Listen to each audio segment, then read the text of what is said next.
Average pay, including bonuses, went up by 8.5% between May and June, new data shows.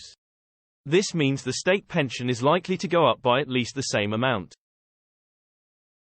Millions of pensioners are set for a windfall worth hundreds of pounds next year, as Rishi Sunak weighs up whether to scrap the triple lock in coming years.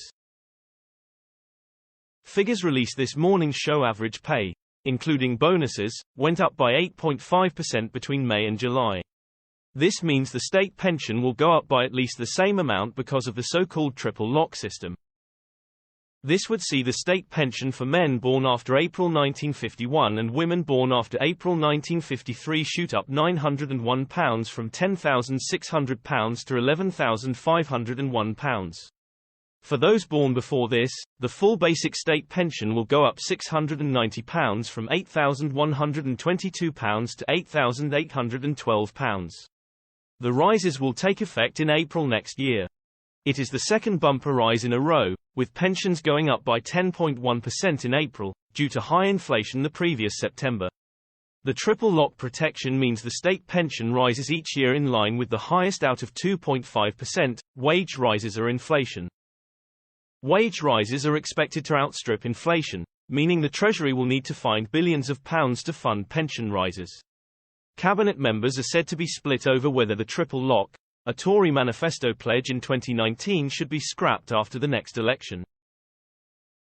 The rise in average earnings was partly affected by one-off payments made to civil servants and NHS staff, researchers said.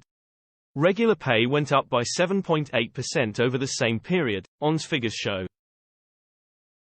The latest figures come days after the PM declined to say whether the key policy would be included in the Conservative Party's manifesto at the next election. He told reporters, "We're not going to speculate on the election manifesto now. I've got plenty to get on with between now and then. But the triple lock is the government's policy and has been for a long time. I'm not going to get into our manifesto now, but the triple lock has been a long-standing policy for us." Former Tory leader Lord Hague has said that in the long term the triple lock is unsustainable. He told The Times that the rising number of pensioners is an issue we'll have to confront. He said, "I would not expect at the coming election the political parties to say they're going to do away with the triple lock, but it is unsustainable over time. One of the reasons why you would change that is to say, we need to take some of that money over time for the healthcare of those people who would otherwise be receiving that pension."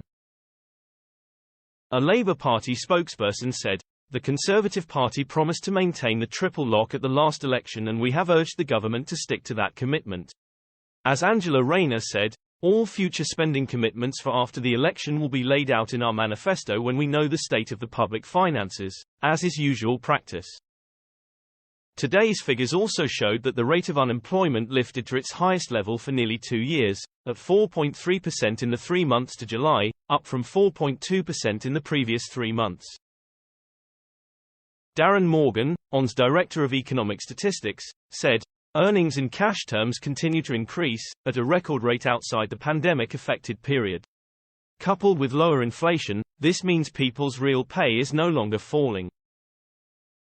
Unemployment continues to increase in the latest 3 months. Correspondingly, employment is down, driven by falls among men and the self-employed.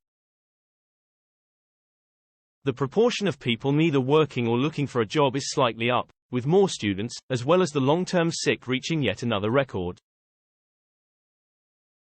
Tom Selby, head of retirement policy at finance firm A.J. Bell, said, "Retirees are set to receive their second blockbuster state pension increase in a row as a result of the government's triple lock policy.